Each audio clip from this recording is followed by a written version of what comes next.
কি হলো? বৃত্ত। এই বৃত্তটা কি বক্ররেখা কিনা? হ্যাঁ। বৃত্ত একটি বক্ররেখা। বক্ররেখা মানে কি? যে রেখা চলার পথে দিক পরিবর্তন করে, এই বক্ররেখা। আর এটা হচ্ছে সরল রেখা। কিন্তু এই বক্ররেখাটি কি করেছে? একটা জায়গাকে আবদ্ধ করেছে, একটা আটকায় ফেলেছে, ঠিক কি না? আটকায় ফেলেছে। তাহলে এই বৃত্তটা আমরা যখন সংজ্ঞা বলবো বা কাকে বলে বলবো, তখন এটা একটা বক্ররেখা বলবো। তাহলে আমরা কি বলবো? বৃত্ত একটি আবদ্ধ বক্ররেখা। বৃত্ত একটি আবদ্ধ বক্ররেখা। আবদ্ধ মানে কি? একটা জায়গাকে আটকে ফেলেছে। আমি যদি এইভাবে যদি আবদ্ধ করি, তাও কিন্তু আবদ্ধ বক্ররেখা হবে, তাই না? মানে শুধুমাত্র আবদ্ধ বক্ররেখা না, আরো একটা কন্ডিশনের সাথে যুক্ত হবে। সেই কন্ডিশনটা কি? আমি যখন বৃত্তটা এঁকেছিলাম, তখন একটা জিনিস চিন্তা করেছিলাম যে আমি একটা বিন্দুকে এখানে কেন্দ্র ধরেছিলাম, সেখান থেকে সমান দূরে নিয়ে ঘুরাইছিলাম। তাহলে আমার এই বৃত্তটা কি আবদ্ধ বক্ররেখা, যা এইটাতে বৃত্তের প্রত্যেকটি বিন্দু, এর বিন্দু দিয়ে বৃত্ত তৈরি হয়েছে, অনেক কোটি কোটি বিন্দু বা অসংখ্য বিন্দু দিয়ে, তাই না? যা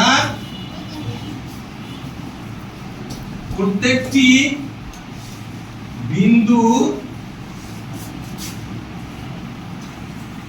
ভিতরে অবস্থিত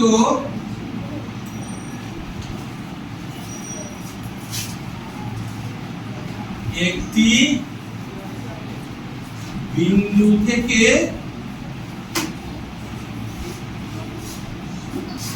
সমান দূরত্বে অবস্থিত, দূরত্বে অবস্থিত বা সমান দূরে। তাহলে বৃত্ত একটি আবদ্ধ বক্ররেখা, যার প্রত্যেকটি বিন্দু ভিতরে অবস্থিত একটি বিন্দু থেকে সমান দূরে। তাহলে বৃত্ত কি বুঝলাম? এখন এই বৃত্ত বিভিন্ন অংশ আছে বৃত্তে, তাই না? এই যে বিন্দু থেকে আমরা বৃত্তটা এঁকেছি, যাকে কেন্দ্র করেছি, যাকে স্থির রেখেছি, স্থির রেখে আমি ঘুরে আসছি না, এই বিন্দু থেকে কিন্তু সবাই সমান দূরে।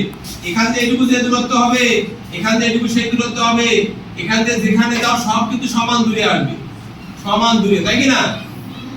এই সমান দূরে আসবে না সবগুলো? যে বিন্দু থেকে বৃত্তের প্রত্যেকটি বিন্দু সমান দূরে, এই বিন্দুকে বলা হয় বৃত্তের কেন্দ্র। কি বলে? কেন্দ্র। কেন্দ্র কাকে বলে? বৃত্তের প্রত্যেকটি বিন্দু ভিতরের যে বিন্দু থেকে সমান দূরে, তাকে বলা হয় বৃত্তের কেন্দ্র। বৃত্তের প্রত্যেকটি বিন্দু ভিতরের যে বিন্দু থেকে সমান দূরে, তাকে বলা হয় বৃত্তের কেন্দ্র। ঠিক আছে?